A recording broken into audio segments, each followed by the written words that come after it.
Yeah. Well, Tariq, since your field is Russia and that area, let's go straight into the what is going on with NATO, Ukraine, and Russia, and why do you think that the United States seems as though she has a grudge against Russia? I think what we are seeing right now is something very dramatic. I think we are on the verge of a defeat by Russia, inflicted. This defeat is going to be inflicted on both Ukraine and the West that has supported Ukraine. Right? And I want to be very clear here. For Ukraine, this has not been a proxy war because Ukraine is fighting for itself. But at the same time, the Western powers, which have supported Ukraine, have also used Ukraine, as I think they have used it in a terrible way. And in that perspective, which is a very important one, this is a proxy war. And in that sense, what we are going to see, I think, quite soon, I think it's beginning, is a defeat of the West in a proxy war by Russia. And the proxy war is now still taking place in and over Ukraine. Now, why has this happened? I think it has happened for two major reasons, right? If I had to boil it down to two things. One is that Russia, after the collapse of the Soviet Union, of which it was the dominant part, right? The Soviet Union wasn't just Russia, but it was also very much Russia, right? And Mm-hmm. after the collapse of the Soviet Union, Russia underwent a period of great weakness, military weakness, political weakness, economic weakness, ideological weakness, psychological weakness, you name it, right? And the trough of this weakness was really the 1990s. Since then, since roughly the early 2000s, Russia has been recovering and Russia has been reasserting itself. And Russia has been returning to what, if you look at it historically, is a much more normal situation, right? If you look back over the last 300 years, basically, to about 1700, right? There's a reason why I choose this year, but it's not so important.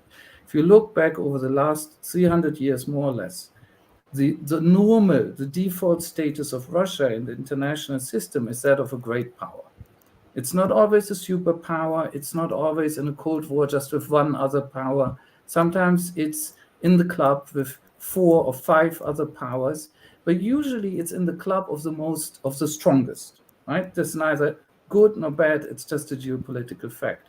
So in a way, what happened was predictable. If you go by past experience, the very weak Russia of the 90s was very anomalous.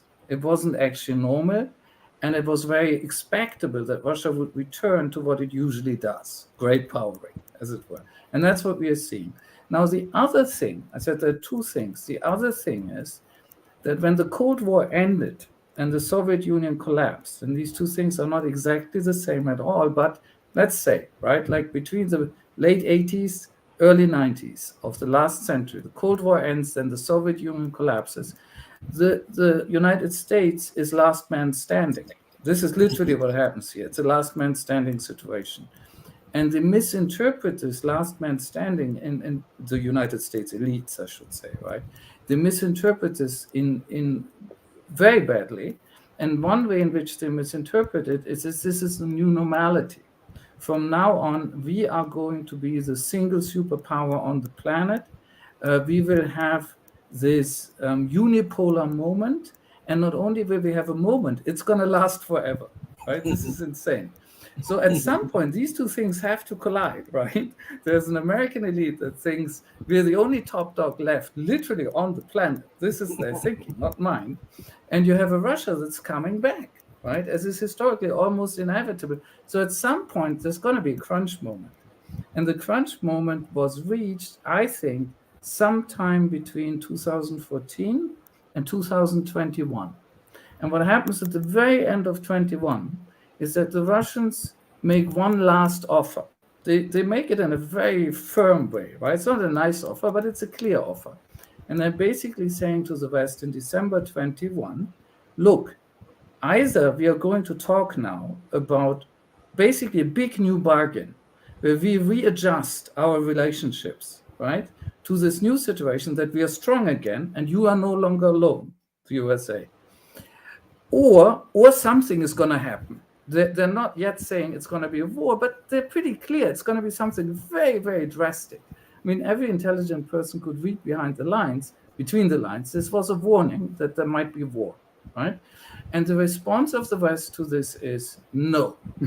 Just no, we're not going to talk to you, at least not in any reasonable way. Of course, they're building a facade and they're saying, oh, we are ready to talk, but they're basically ready to talk about, I don't know, what to paint the furniture or something. They're not ready to talk about the substance. It's very, very clear. So the Russians take this last no, and then in February 2022, they switch to war. And at the beginning, they don't call it war. They still sort of half call it war, but essentially this is what occurred. So Ukraine, to come back to Ukraine, for various reasons that have to do with Ukrainian history, ends up in the situation where it's caught between these two big processes, and it becomes the battleground. Now, the one parallel I can think of in more recent history of a country to which this has happened, and I think with outcomes that will be very different from what's going to happen in Ukraine now, is Korea, Korea 1950. Korea 1950 also is basically a small country that gets caught up in this emerging Cold War and turns into this horrible battleground for 3 years, right? And they're still suffering from the results. And to an extent, the parallels aren't perfect at all, but to an extent, something similar happened with Ukraine.